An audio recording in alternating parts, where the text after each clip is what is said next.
વડોદરા શહેરના એકતાનગરમાં છેલ્લા કેટલાક મહિનાઓથી પીવાનું પાણી નથી આવતું અને પાણી ન આવવાના કારણે અહીં રહેતા રહીશોને ખૂબ જ હાલાકી પડી રહી છે। વારંવારની રજૂઆત છતાં પણ પાણીની સમસ્યાનો નિકાલ ન આવતા આખરે આ રહીશો પહોંચી ગયા હતા વોર્ડ નંબર 2ની કચેરી ખાતે।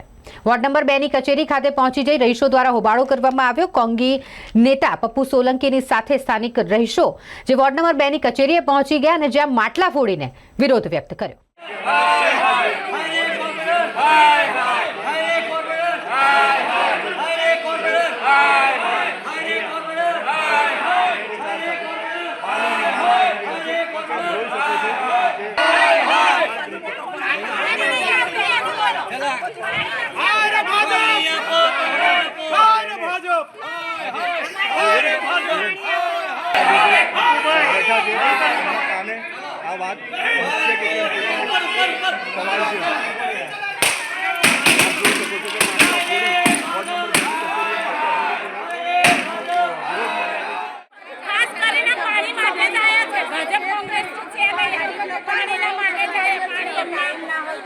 पानी सौथी जरूरियात है, नहावा जो कपड़ा धोवा जो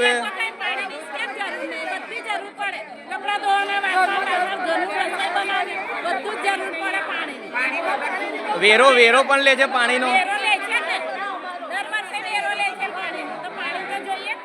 आ समा विस्तार वोर्ड नंबर 2 छे।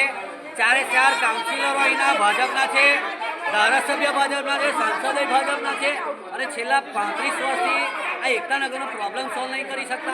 કેમ કે અહીંયા ગરીબ પ્રજા રહે છે, એ વેરો નથી ભરતા, ટેક્સ ભરે, વેરો ભરે, બધું કરે છે, તો આ લોકોને કેમ વંચિત રાખવાના પાણીથી? હજુ ઉનાળો ચાલુ નહીં થાય પહેલાં તો પોકાર ચાલુ થઈ ગયા। ગટરનું પાણી અને પાણીની લાઈનનું પાણી બે ભેગું થઈને આવે। ઘણા લોકો બીમાર છે, છેલ્લા 6 મહિનાથી ત્રાસી ગયા હતા, એટલે આજે અમે અહીંયા હલ્લા બોલ લઈને આવ્યા છે, પબ્લિકને જનતાને લઈને। શું નામ તમારું? જીતેન્દ્ર સોલંકી, પપ્પુભાઈ, શહેર કોંગ્રેસ।